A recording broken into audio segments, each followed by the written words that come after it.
हमारी वीडियो पसंद आ रही है तो चैनल को सब्सक्राइब करें। रावण के जन्म की कथा।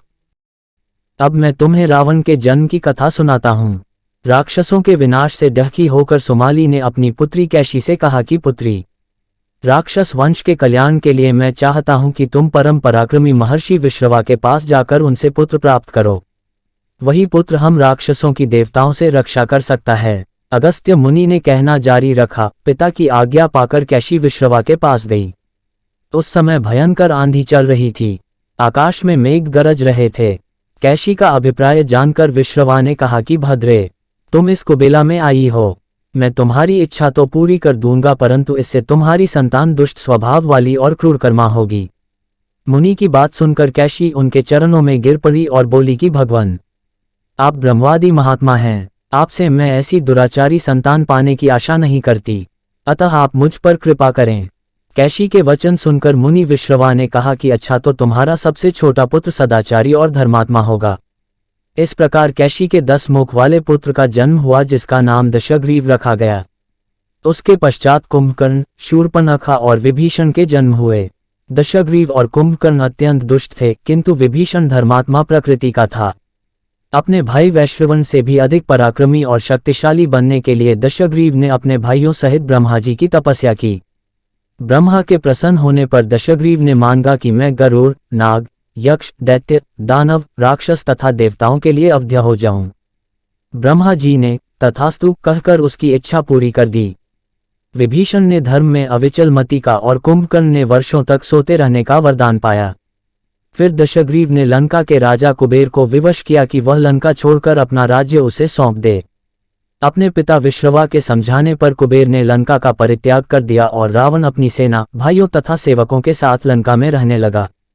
लंका में जम जाने के बाद अपने बहन शूर्पणखा का विवाह कालका के पुत्र दानवराज विद्युविवाह के साथ कर दिया। उसने स्वयं दिति के पुत्र मय की कन्या मंदोदरी से विवाह किया, जो हेमा नामक अप्सरा के गर्भ से उत्पन्न हुई थी।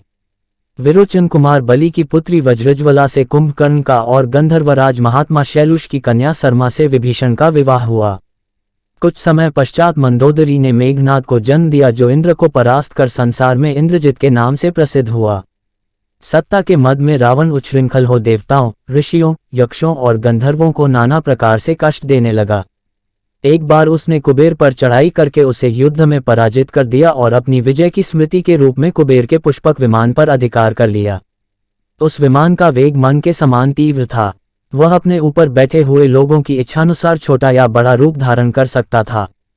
विमान में मणि और सोने की सीढ़ियां बनी हुई थीं और तपाए हुए सोने के आसन बने हुए थे।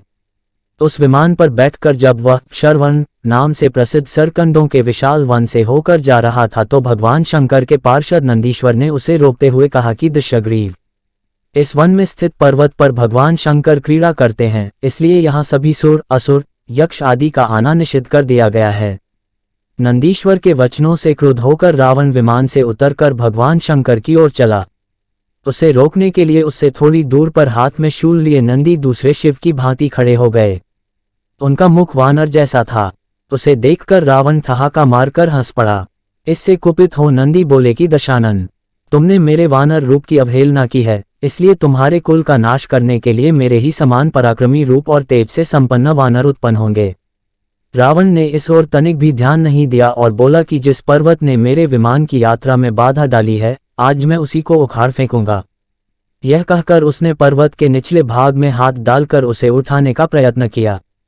जब पर्वत हिलने लगा तो भगवान शंकर ने उस पर्वत को अपने पैर के अंगूठे से दबा दिया। इससे रावण का हाथ बुरी तरह से दब गया और वह पीड़ा से चिल्लाने लगा। जब वह किसी प्रकार से हाथ न निकाल सका तो रोते रोते भगवान शंकर की स्तुति और क्षमा प्रार्थना करने लगा। इस पर भगवान शंकर ने उसे क्षमा कर दिया और उसके प्रार्थना करने पर उसे एक चंद्रहास नामक खड्ग भी दिया। कृपया वीडियो पसंद आ रही है तो वीडियो लाइक करें, हमारे चैनल को सब्सक्राइब करें।